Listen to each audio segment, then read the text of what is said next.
Okay, so we're going to transition from one spinal cord model to another. This one, again, showed our gray horns, the dorsal gray horn, lateral gray horn, ventral gray horn. And we had the dorsal spinal root coming in here with sensory input, ventral spinal root coming out here with motor output. Let's stretch this over to this model a little bit and look at the types of nerves that are coming in, both sensory and motor. In fact, we'll just concentrate on this portion here to start with. These are color-coded. And the sensory inputs coming in here, we see the bulge there, that is our dorsal root ganglion. But sensory input comes into the dorsal gray horn, and we get a mixture of things. We get what are referred to as somatic afferent neurons and visceral afferent neurons.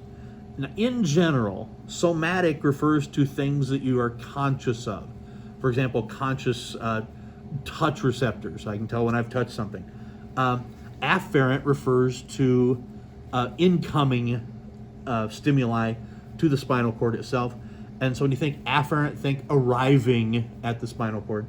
And this yellow neuron represents general somatic afferent inputs to the spinal cord, like if you touch something and you're aware that you've touched it. Visceral afferent neurons are bringing in inputs as well, but they're bringing in inputs from things that you don't necessarily have conscious knowledge of. Things like hormone secretion or distension of an intestine, and those inputs can then tell your body what to do with those particular stimuli. And so this is a general visceral afferent coming in. We think visceral, in general, those are things you're not going to have conscious control of. But these inputs come into the dorsal gray horn. And then notice the lateral and ventral gray horns have slightly different outputs.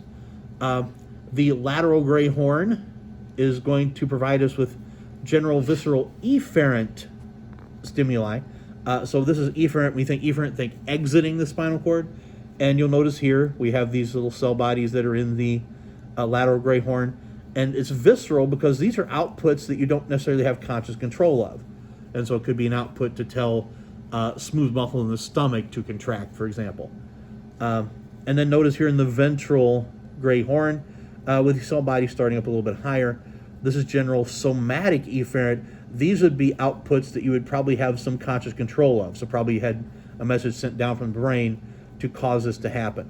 And so you're aware of that movement. And this is a somatic efferent coming out probably to a skeletal muscle by definition, because those are things you actually have conscious control of and can tell them what to do. If you look here, you can actually see how those neurons are broken up and how they feed into the spinal cord as such. And so we have the afferent inputs coming in through the dorsal spinal root, which is basically this. And then we have efferent impulses coming out through the ventral spinal root, which is what you see here.